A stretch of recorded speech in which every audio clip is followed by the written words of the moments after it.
Hey guys, if you ever wanted to completely lock your opponents out of a dual commander match with enchantments, then O-Kagachi Enchantress is the deck for you. In this video, I'll be doing a full deck tech, and be sure to stick around for the end because I'll be going over some budget replacements for you guys. Let's take a look.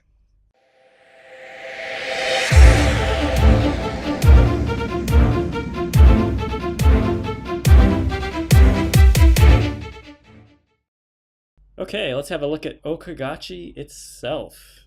Here we have a 6/6 Legendary Dragon Spirit for 1 and every other color of mana, and has flying and trample whenever it deals combat damage to a player. If that player attacks you during his or her last turn, exile target non-land permanent that player controls.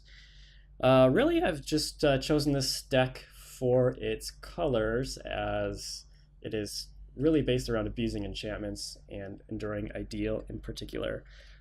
So can win without casting the commander. And this used to be Chromat in an old version, but now I think O-Kagachi is just better. One reason is it's more beefy, flying and trample, and a little bit more powerful, and the extra generic mana is actually kind of nice because you have a lot of 5-drops but very few 6-drops, so it's a little bit better for the curve.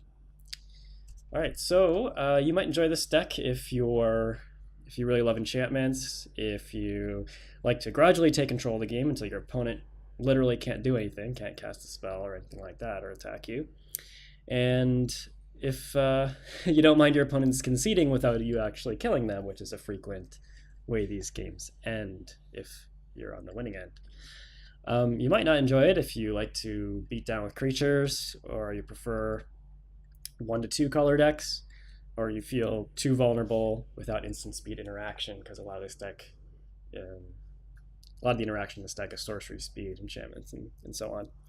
The strategy and game plan for this deck is pretty interesting. I would call it a control slash prison slash combo deck, and the end game is basically Enduring Ideal, or a curse package in which you kind of play multiple curses out and your opponent has no creatures left and they just keep losing life.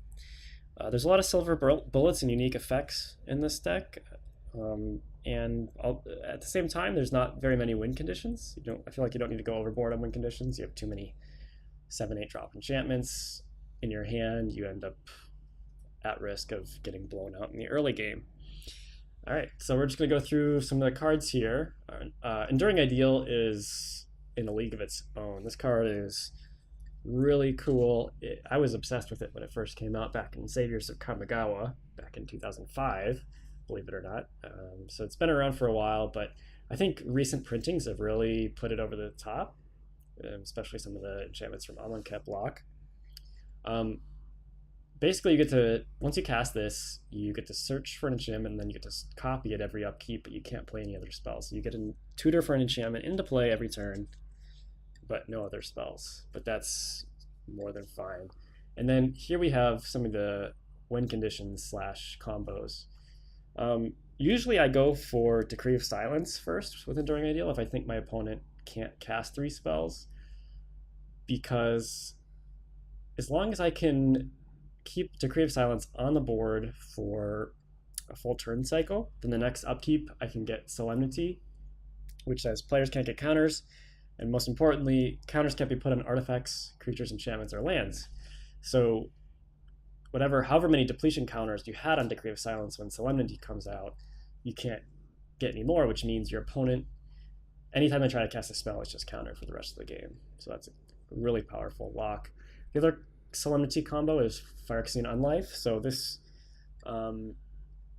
is nice in that it's another cheap enchantment. It's white. You can't lose the game for having 0 less life, and as long as you have 0 less life, all damage is dealt to you as though it's source head effect. So you can't, as a player, you can't get poison counters with Solemnity, and therefore you are impervious to damage-based death, essentially. This is an easier combo to put together off of tutors, so you could go you naturally draw one, you demonic tutor for the other, and they're very castable. Solemnity and Phyrexian on life, that is. It's a little harder. The Decree of Silence line is harder to pull off by just casting it because the cards are so expensive, but that's what Enduring Ideal is for. There's also a curse package, and the main way I get these curses out cheaply or kind of cheat them into play is Curse of Misfortunes, which is kind of like an Enduring Ideal for curses, but you get to keep. You have to wait a turn, but you can keep casting other spells as well. And these two curses, I only run two curses in this version, Cruel Reality and Overwhelming Splendor, and both of them really make it tough for your opponent to win. So really you don't need many more curses than that off of Curse of Misfortunes. There's a few utility cards here, Lay Claim, just briefly. I like the cycling because you can replenish it back or Starfield it back if you cycle it, but it also deals with troublesome permanents. Even if you have Enduring Ideal, you might not be able to beat like Nahiri, for example, so you can fetch Lay Claim first to head off any of that nonsense. And then Keranos is just another win condition if you need it. This card kind of goes in and out of the deck at various times. It might get cut for better things as they're printed. The reason it's called Enchantress in the first place is these two Enchantresses cards, Argothian and the Enchantment, the Presence. Just all they are just to provide value. You have a lot of kind of dorky enchantments, so this gives you gas to keep going into the late game. I have a category of cards here that are kind of just utility cards. For example, Bounty of the Lexa draws you cards and gives you mana so you can get that Enduring Ideal out on turn 6 or something like that nicely. Here we have some cheap interactive enchantments to keep you alive.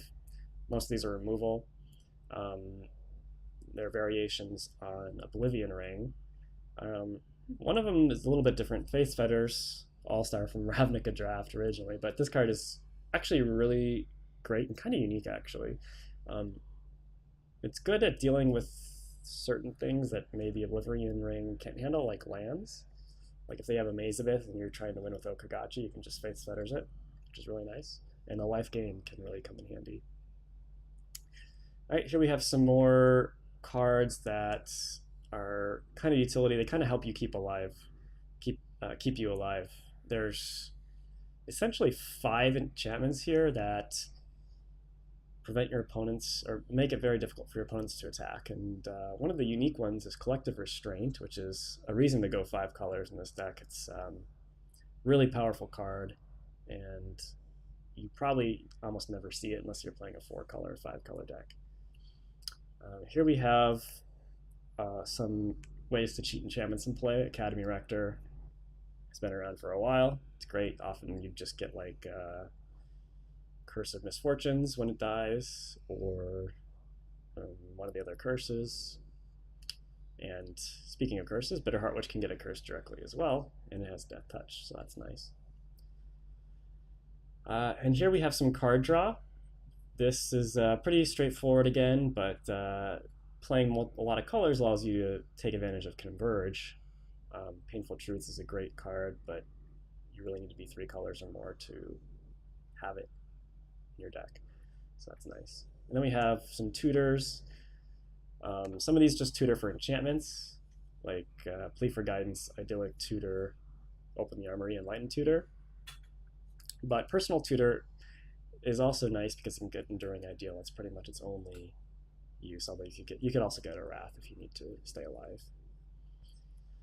All right, speaking of Wraths, we have a lot of different types of Wraths. We have some nice 3-mana ones. Again, Converge, Radiant Flames. It's only the 1 of 2 red cards in the deck, but it's very nice and flexible, so I like that. And Merciless Eviction. This is kind of expensive, but this deck really struggles with Planeswalkers, so I thought it was worth the inclusion for that reason. Innocent Blood is interesting because it's really cheap, only 1 black mana. You can use it to snipe a mana elf on turn 1 or whatever, but you can also use it to sacrifice your own Academy Rector or Bitterheart Witch, and then may also have to sacrifice a creature, so that's a ton of value for only 1 mana. We have some artifacts here that are mana rocks. I like Pentad Prism a lot. This deck plays a lot of colors, so it can color fix you, and it can ramp you by 2 in a single turn. It's basically like being Ixalan just came out. You get 2 treasures for 2 mana. I mean, that's a great card. So I love this card in a lot of different decks. Finally, we have lands here. Almost all of them are just strictly dual, triple, 5-color lands. So because you don't have a lot of flexibility in a 5-color deck to run just colorless utility lands or anything like that, but I wanted to mention Serra's Sanctum. It's a very, very niche card, but very powerful. Taps to add a white for each enchantment you control. So the cycle with Tolarian Academy and Gaia's Cradle, both of which are banned in Duel Commander, but Serra's Sanctum luckily is not. So you get to abuse that, and it comes up once in a blue moon, but when it does, it's really sweet. Okay, those are the cards of the deck. Just wanted to touch on some budget replacements. One of the biggest things you can do to make this deck more affordable, if you're trying to build it in real life, is to take out the fifth color, because the mana base would be extremely expensive. And obviously the least important color is red. So there's only 2 red cards in the deck, Radiant Flames and Keranos, both of which are replaceable. And if you took out red, you'd probably play Atraxa as your commander. And I actually have a deck built like this. I just copied this list over, took out some lands, some red cards, and put in Atraxa and a few sweet enchantments that work well with her, like Parallax Tide and Parallax Wave. You could also take out black. I would only do that if I took out red as well, and then you're down to 3 colors: Bant, blue, white, green. You could play Treva the Renewer or partner Thrasios and Sidar Kondo, something like that. But I think your commander would be a lot worse off by doing that. You don't really gain a whole lot by doing that. Some individual card replacements. The most expensive card here by a long shot is Moat. So this card is replaceable. It's very good, but it's replaceable. You could the card I would put in if I had to cut Moat and wanted a similar effect would be Curse of Death's Hold. It can be fetched off Bitterheart Witch or Curse of Misfortunes, which is really nice, and combos with Overwhelming Splendor to completely nuke all their creatures forever. they're 1/1s and then 0/0s, which is really cool. And another card that's kind of expensive you could think about replacing is Replenish. It's a pretty unique effect, but there was another card printed, I think in M10, called Open Vaults, which is symmetrical. Your opponent can take advantage of it too, and it gets enchantments or artifacts as well as enchantments back into play. Personal Tutor is a pretty hard to obtain card. There's no other. I mean, there's Mystical Tutors banned in Duel Commander, so your options are pretty limited. Bring to Light is an option. I had it in here for a while. It's a pretty flexible card actually, but it does not fetch enchantments, only creatures, instants, and sorceries. So you're a little bit limited on what you get. Usually you get Academy Rector, Bitterheart Witch, or some card draw, or a Wrath of God type effect. But the fact that it doesn't get enchantments meant that it eventually got the axe for me. Alternate win conditions. If you, for some reason, don't like playing curses, you could go old school Enduring Ideal style and go Dovescape and Form of the Dragon, which were cards back in the old standard of like Ravnica Kamigawa, I believe. And which is pretty neat. I don't think they're quite as powerful or useful, or harder to cast, for one thing. And another card that can win the game on its own is Sandworm Convergence. It's a little bit of a non-bow with Moat, which is part of the reason why I don't have it in here. And I just don't feel like I need it, but it is a really good one that's been printed in Amonkhet recently, so that's kind of interesting. And then finally, Summon Library is an old card. It's kind of expensive. You could replace it with Coercive Portal if you wanted a similar effect, which is a card I like to put in a lot of my Duel Commander decks. And it's pretty similar, although I kind of wanted to max out the enchantments, and this one's a cheap one that draws you a card when you have an Enchantress effect in play.